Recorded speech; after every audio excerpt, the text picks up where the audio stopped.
Hey guys, welcome to the 6.86 patch analysis with myself, Tsunami, as well as Physics Mathman. We are the now defunct Relax Your Fine group, and we're kind of just coming together for this patch and seeing what we thought about the 6.86. All of us took about a 24-hour break after the patch was released to really dig down the nitty-gritty of this patch, so expect a lot more mechanic analysis, as well as some weird interaction that we discovered.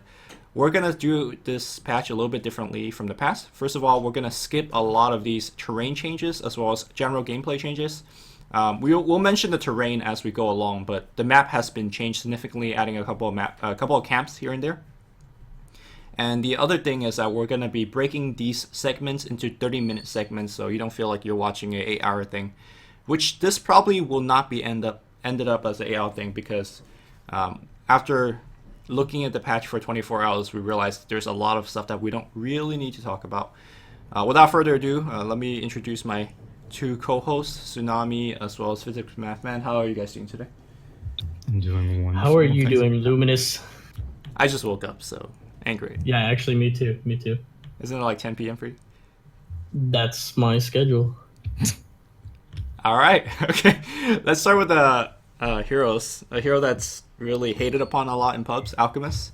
His Grievous Greed got rescaled, which I honestly thought that was a way that they should have done it in the beginning. Now instead of 5x, you go from 3, 4, 5, 6x. What do you guys think? I think you still get it at 1, but it's a good nerf. Yeah, I'm not. I think. I mean, the whole point was you could get the super fast radiance, and that was what's making it broken. So most I people don't still know. max bounty. I mean, Grievous Greed first. So I mean, technically it's a buff because most people will get it to 6x pretty fast, but in the laning phase it slows you down a little bit. No, I actually think it's a pretty big nerf, because alright, let's talk about two facets of it. First is the 500 gold you get from the beginning. Like when teams run Alchemist, they go 5 to a rune, right? And generally you always get it. So instead of starting with 500 gold, you only get 300. You don't get the quick boots anymore that most Alchemists get, or even a quicker bottle. Okay, I didn't know that also applied to the bounty rune. I agree with you then. You can't do this like insta bottle tactic. Yeah, and some teams even like do the carry Alchemist in a safe lane, and you buy a bottle for your mid, and then your mid gets to start with Wraith Band and bottle or something like that, and that's absurdly broken. Yeah, I suppose so. But for the majority of the game, I mean, like after 15 minutes, you're gonna have Grievous Greed maxed probably, right? Yeah. Yeah. Well, it depends on which Alchemist you guys are talking about. I think the one that you're referring to is the safe lane Alchemist, where you could get away with Grievous Greed max. But the mid Alchemist, which I think is played more in pubs and pros, is maxing Acid Spray for lane control. So for that, I think this actually hurts it quite a bit because, well, this is just for the bounty rune, but for the mid, you generally get the runes a lot more as well, and you're getting it with the lower multiplier now. That's a good point. So I don't know. I feel like Alchemist is still very playable. It's just that the first minute unless Acid Spray gets nerfed, he's gonna be playable. Yeah, Acid Spray makes this hero what it is. Yeah, so any more thoughts on this hero? I like to think about Alchemist as little as possible. Alright, fair enough. I don't like him. Although I think Silver Edge getting a buff actually has no interaction with Silver Edge, never mind. I keep thinking Alchemist is equivalent to Huskar. They're definitely equivalent in how disgusting they are, but very different heroes. I concur with that, though. Alright, Bane, you guys have anything to talk about with that? It seems so minor, but I mean, Bane's already really strong. Yeah, something slight. It's a standard Ice Frog thing to do. Yeah, so a lot of pro gamers been picking Bane first pick in drafts, and essentially it secures any single lane. Like you run a very weak lane, and if Bane is there, you solve the lane. And most Bane now gets no talisman first, so you're looking at like something like 63 base damage, and you outtrade anybody with Brain Sap. Pros are starting to go boots first Bane because his movement speed, you want him to challenge runes as well as stack camps. And now with the map getting a little bit more different, I feel like the map's bigger. I don't know. I think the movement speed nerf actually hurts him more than it suggests, I think. So Bane needs a nerf, and I'm not sure whether this is actually enough of a nerf. Yeah, we might still be seeing them around, I think. Okay, Batrider, base HP regen to 2 seconds now, and Flame Break getting cheaper early on. So I want to say that this is a Bat buff in the off lane. At the same time, the jungle camps, I want to say, got further apart, so I actually don't know where Bat is at right now.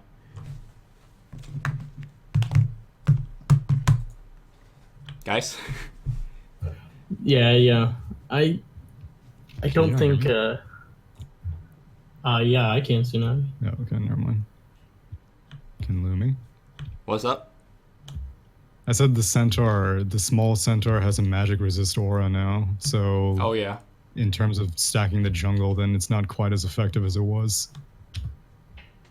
So now, essentially, you have 2 camps you get boned by, the Golem as well as the Centaur? Well, the Golems you can kill, right? I mean, super slow though, right? Yeah. And I think generally Batrider players like to stack the bigger camp. And then you get boned by the Centaur spawns. Yeah, that's true. I mean, I think at this point they beat Batrider with the nerf hammer for so long. They're just trying to bring him back. I don't think he's there yet. I don't think we'll see him. Well, I think more this patch is not exactly any particular Bat nerf. It's the fact that the jungles got more spread out, right? Remember the old Radiant jungle where in the main jungle there's the 3 camps where you can make a triangle through with 1 Firefly? I don't think you could do it anywhere on the map now. Maybe on the dire side you could go from big camp to medium camp to the camp at the rune spawn. So I'm looking at the map inside right now. I see Mills, you're standing at the Radiant jungle. Can you Firefly through all 3 camps? Probably if you have high enough movement speed, but I feel like it's very, very difficult to farm efficiently now. Yeah, I think it's a little more difficult. I am skeptical. You're skeptical of what I say, or are you skeptical that you can farm efficiently? You can do all 3 camps. Alright, I'm watching you doing it right now. Because you also need to like path yourself in a way that they're constantly walking through it. Like I can make it to the 3rd camp and now my Firefly times out. So, yeah, but you're also running back to stack napalms and stuff like that. So I don't think you can do it efficiently. I don't think you can. Alright, so Bat jungle somewhat nerfed. I mean, technically you could do these 3 camps over in the heart of the jungle in Radiant, but that's really easy for an enemy offlaner to contest. I don't think you can even do these 3 camps properly, at least as easily as you did before. I mean, I'm seeing you trying right now. What's the path? You go down and then back up to the right again? Yeah. It's just not very efficient because generally one big Firefly doesn't kill at least the big camps. You need to like stack it with napalm and run back to hit it. Yeah. I don't think this is possible. The Flame Break change is big for off-lane Batriders who used to not get Flame Break because you have mana issues already. Because generally you don't get the bottle. But now you probably could get away with getting a point in Flame Break. But I think we'll have to leave the pro Batrider to make more comments on this point. Which I don't think any of us are. That is correct, I am not. Yeah, was the changed last patch not affected at all? Whatever it was, that it's like multiple instances or whatever? Only mid Batrider gets it because you could afford it. At least in pro games, off-lane Batriders just go like 302 or 203 when it comes to the skill build by level 5. I see. Alright, Beastmaster, I don't think this is really relevant. It makes your boards a little bit stronger as you level up, but Beastmaster, I feel like it's about that first couple levels if you're struggling, so... Well, at max level, you can now have 2 boars for pretty much 100% uptime, because boars have a 60-second duration. And so you used to only get 2 boars for like 20 seconds, and now you get them for 10 more seconds. Okay. Yeah, that's a good point. And everybody knows how annoying those things are. Double boars is infuriating. And then Wild Axes not having unit targeting is more like a quality of life thing, because that's a good way unit targeting would never work. I remember somebody actually complaining about it on a Reddit thread, and there were a lot of good points in there about it. Alright. Bloodseeker, now Bloodright, 15-second cooldown max level. I feel like Bloodseeker never actually has mana to spam Bloodright, It's a big circly spell on the ground, right? Yeah, that's it. I feel like he never gets mana to spam anything, so okay, I guess? Question mark? Yeah, too minor to really care about, I guess. I mean, like, maybe if he had some item like Scotty, I don't know what Bloodseekers go nowadays. Does that hero even exist anymore? No. There was a Yule's version of Bloodseeker a while back, but also Yule's got nerfed since then, so who knows? Yeah. All right, Bounty Hunter. I'm a bounty spammer. So this. Oh, you go for it. You're the bounty spammer. And I personally don't level up Janata because I prefer stats because I want more HP. But now this little buff makes me want to do so, at least in certain scenario. Like if I'm against heroes that are trying to right-click me back or trying to right-click in general, the 31% attack speed reduction is pretty big. But with that said, I think it's still game to game because generally I go stats to just get tankier. Generally they want to kill you first, so it's okay, but it's nothing too big. And I don't have anything beyond to say. If you guys have something, my little comment on this would be, like, I'm pretty sure the static build is what you go max on the Shuriken, and then you get a value point in the Janata, like you said, and then you max out the Windwalk, the Shadow Walks. Yeah. So this gives an option instead of doing the Moonwalk, or you said Moonwalk or Shadow Walk. Now you can kind of distribute skill points amongst those two spells. So it's kind of interesting. I wasn't expecting really a buff for this guy. Yeah, I think he's fine where he is, but I guess he also wasn't picked as much because of things like Slaughter and Night Stalker and Spiritbreaker being really relevant. So they're, I guess, trying to bring him back. Yeah, I think this is more of a notice me buff than a relevant buff, honestly. Right. All right, Brewmaster. I don't know anything about this hero, so the floor is your guys. I don't know anything about this hero. Skip it. Or something? What? Hello? No, Yes. your mic's not working all the time then. Hello? Yeah, No, I mean, we hear it's you now. working now. But... Okay, so there is no like concrete way to play him right now because some people take him off lane, some people take him mid. For mid, the Drunken Haze buff is great because you can spam it even more. Do you actually no one level it up, though? Maxed it. Yeah, no one ever maxed it. So it's no difference. Yeah, actually, I should have probably read that more. And then Primal Split, the Storm Panda. So the spell magic in general, they nerfed it so that purges didn't deal bonus damage, like last patch, I think. Yes. And so this is, I guess, putting it back to where it was. I can't really think of many times that you're going to be picking Brewmaster against summons, especially because it doesn't do anything against Warlock's Golem, which was the main purge damage that you were looking for. Yeah, I mean, a lot of times when Brewmaster is picked, it's picked for a undealable amount of team fight early on. And I feel like none of these like affect that particular aspect. So it's just like, hey, I'm a hero, pick me more, is what I'm feeling. Yeah, pretty much. Yeah. I think it may be able to interact more with dispelling a Cyclone, but it's nothing notable. Yeah. Is there something like nasty spell that you can start dispelling at this point that we're not? Well, there's a lot of items that got buffs, so like the cripple effect from Atos got a buff. So maybe you could dispel that. Actually, doesn't that make people not miss? That's a direct interaction with Drunken Haze, so there you go. Yeah. That seems like a very Yeah. third, fourth order thing that would happen, but yeah, I can see it. All right, Bristleback. Now you have an Ag Scepter, which when you cast Nasal Goo, you don't target somebody. It just fires Nasal Goo in a 600 AoE. And now Nasal Goo got a bit cheaper, as well as Cold Spray got better. So the biggest debate, at least between me and a lot of people that read this, is whether you actually get Axe. What's your thought on it, guys? So I've always, yeah. So the question is like it's always going to be a good item no matter what, because you get stats and then you get an extra plus tier ultimate. But is it worth putting aside for the other items you can get? And on this one, I'm going to have to say no, it doesn't really make a lot of sense to me. But I could be wrong. This is one of those things I have to see it in gameplay. Like, it seems like, say, Abaddon's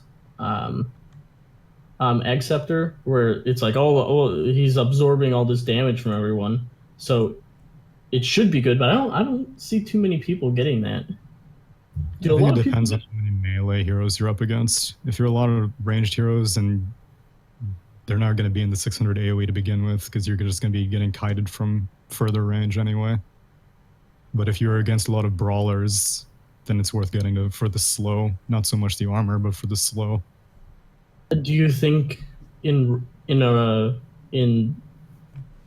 place of another item? Well, because after you get, like, Bristle in general has very flexible item builds. Like, sometimes you build pipe, sometimes you build Crimson Guard, sometimes you build, like, drum and other stuff, like early game items. So this is just another one to add to the list in consideration with enemy team comps that you're up against. Like, if you're not really interested in being defensive, then this is a great offensive spell. Because usually you do pick Bristleback and build really defensive items like AC, Crimson, Pipe, stuff like that. I feel that this is... I do agree that it's for a situation, but that situation, I'm not sure how often it exists. I think you're more likely to buy things like Crimson, Vlad's, or Pipe, or even BKB more often than this. Like, it just does more for you. And if you look at the way that Bristleback is being played, right, he's supposed to run into the middle of a fight and just cause as much havoc as possible. And item like drums, SNY, AC might be better, just for things like that. I'm even considering something like Shiva's might be better. Like, obviously it doesn't give you more warpath as you Shiva somebody, but the slow might be enough, and the armor is more synergized with Bristleback. I know you can't directly compare Shiva to this because it's just different items, but I'm just... Well, I think you directly compare AC with this, because AC is a 900 range aura that drops armor by 5, and this is a 600 range thing, and at max goo, it drops armor by 2 per stack. Well, goo is nice. Goo is nice for the slow though. Like, you paint this scenario where you're up against like 4 melee heroes, and you're just in the middle. You are winning that team fight. That's true. It's a 20% slow, which is pretty heavy. So I think there's 2 things to consider with this. Is Bristleback a lot of times have no trouble winning team fights. He has trouble breaking the base, I feel like. So I think getting AC in particular is a lot more helpful for something like that. Like, getting Acceptor does not help you break the base when you're winning the game. So that's just one knock against it. The second thing is, I have to quote back what Mills was saying. It's like, I really need to see something like this to happen in a game, because who knows, maybe slowing 4 heroes in melee range would be really good, because I feel like this is one of those items where, yeah, support Abaddon could never farm an Aghanim Scepter, but if he does end up with an Aghanim Scepter, you're never losing the game. Like, it might be one of those situations where if your core Bristleback gets to somehow fit an Aghanim Scepter into his item slot, then you're not losing. I don't know. I agree. I think this is one of those where we just need data points. Has anyone of us played a Bristleback yesterday in the test client? I haven't. Negative. Nope. All right. Well, inconclusive, but I think all of us are leaning against no on this item. All right. Brewmother, I don't think we have anything to say on this, or at least I don't. It's just a small nerf. Minor. It's a small nerf. I mean, I'm a Brood player, so it's a shame, but hopefully this means that people will be less passionate about counterpicking her on reflex. All right, Mills, this is you and me, Centaur. I don't feel like this is a big deal. We both play Centaur. Well, one thing I've noticed, I could be wrong, but he's been getting buffs recently, right? Like in the more recent patches. Yeah. I already thought he's such a strong hero, strong team fighter, and I love him in the solo off lane. And I know that the supports really can't trade hits with you already that well. Well, the level 1 stays the same, so there's no difference. This is more towards the late game, right? It's a 75% return. You're absolutely right. So the only thing, maybe in the laning phase, it's not that good.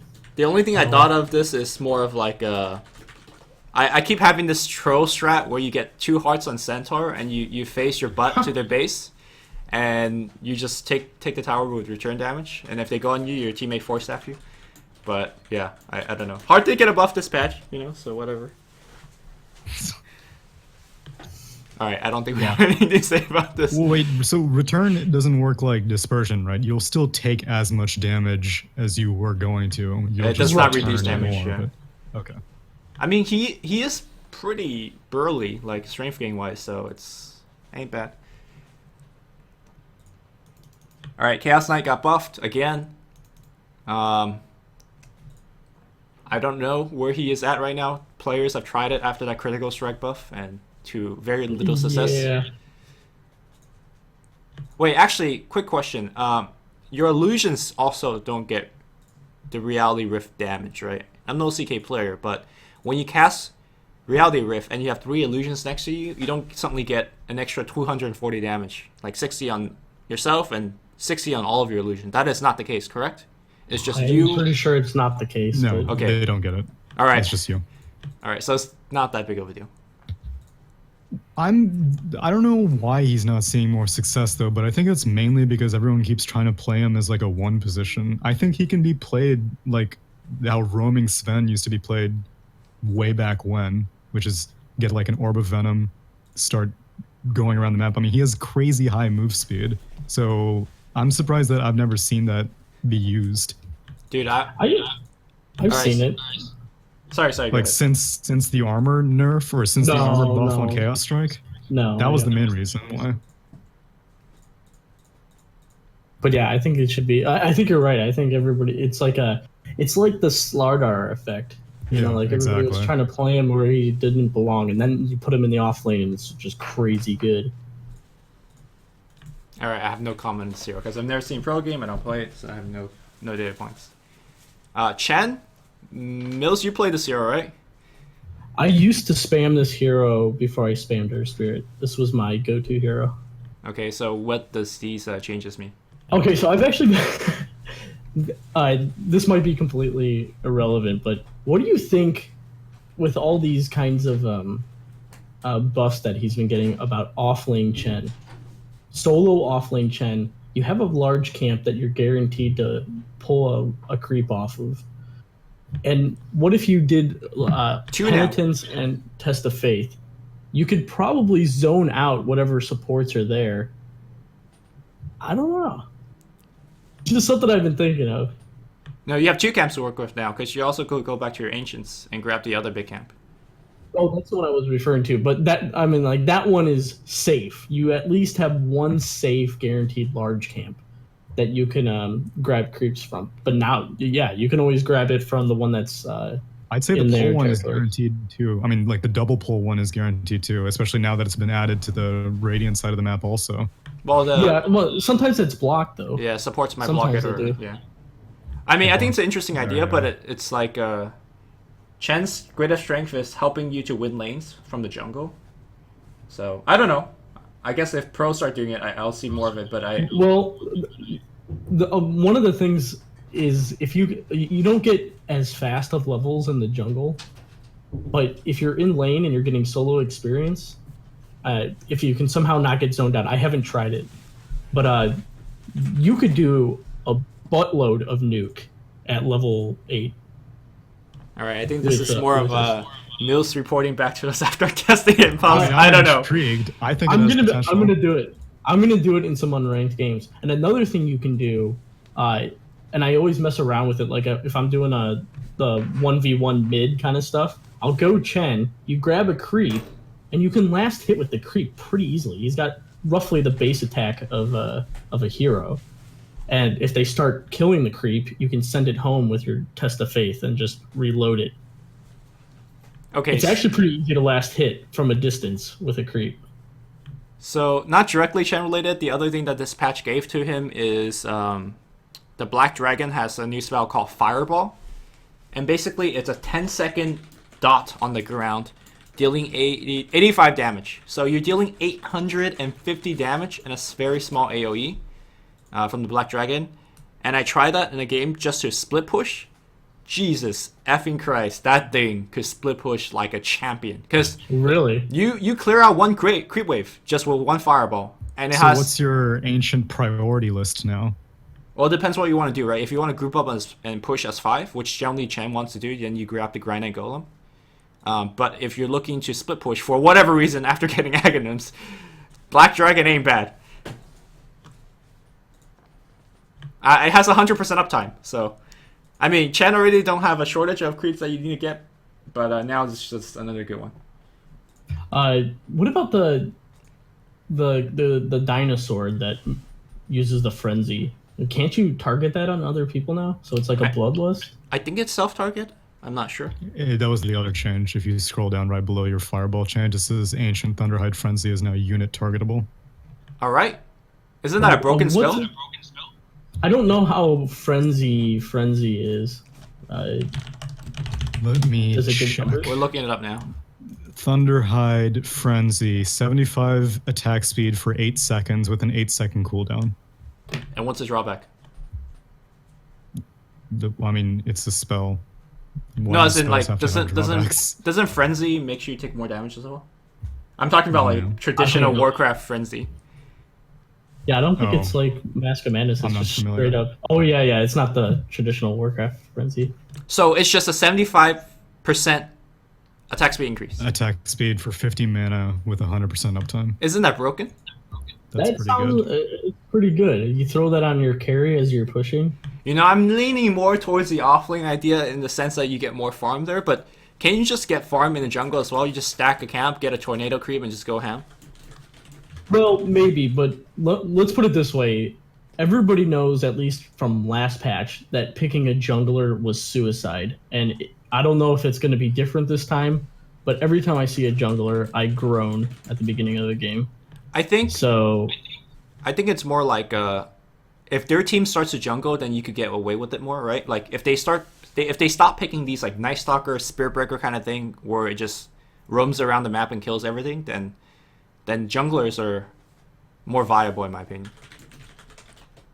And I think we are returning back to a patch where junglers are more viable, but that's just a big guess.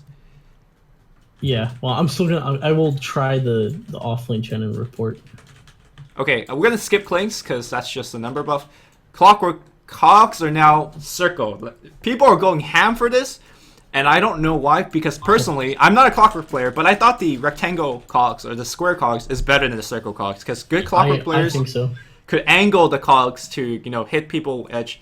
I've laned Luna against Clockwerk yesterday, and I rarely got hit by the circle power cogs. Whereas before, when I lane against Clockwerk, I'm always be like, oh god, I'm getting hit again. No, I agree. I'm pretty sure that the square was what made it good because it was awkward and you didn't know if you were going to get hit or not, and it would do kind of wonky things and push you into strange places. Okay, So well, I don't know why they did this. For dumb cog stuff like that, it's true. But okay, so go in game, and I'm in the Radiant Jungle right now. If you look at the cogs, you have a bigger area to walk around inside, which means that if you turn on Battery Assault, it's harder, or it's easier for you to position yourself in a way that it doesn't start bouncing into creeps and stuff. Oh, So- that could be good, yeah. So you're saying it's better for essentially fighting, but not as good for laning. Yeah, in the laning phase, it's not as good. And I don't even know if you can like block out creeps in the off lane and shove them into dumb locations like you used to be able to. I think you But can. with this setup, it's a lot better for like hook shotting and battery assaulting, in my opinion. Okay, I just want to paraphrase my friend Drasko. Andy, he plays a ton of Clockwerk, and he keeps saying that this buff is really, really good for him. He cannot convince me of why, but he just says it's a buff. If you want to take his word for it, it's good. But I'm still not so, because again, yesterday I laned against him as Luna, who has no attack range whatsoever. And I was still fine laning against cogs, at least a new version of the cogs. Can they still I don't walk play him out? enough to know. Yeah, they can still walk out. Yeah, also it's much easier to walk out the circular cogs after destroying one cog. Because the square ones, you could technically do the same, but it just, you have to walk in this like Yeah, you have to be ultra very straight line, yeah. Alright. Okay, we are at the 30-minute segment. I think we're going to take a short break. You could follow Mills at PMM Dota, where he tweets about Earth Spirit. Which, by the way, we will talk about Earth Spirit. That's why we have this guy on the show. There's any other reason why. The only reason. Hey, I'm not in denial about it. And then, of course, we have at Tsunami, 7347? What's the number? 643. 643. Close enough. He also does, like, funny YouTube videos and other stuff. And, of course, myself at Luminous48. No, at LuminousInverse. I forgot my own Twitter. See us back on part 2, where we'll talk about Earth Spirit amongst other irrelevant heroes, according to Mills. We'll be back, guys. Thanks for watching. What irrelevant? Irrelevant heroes next to Earth Spirit. Oh, okay. Yeah, which is true, right? That comma is important there. Yes. Okay, we'll be back, guys. Thanks for watching.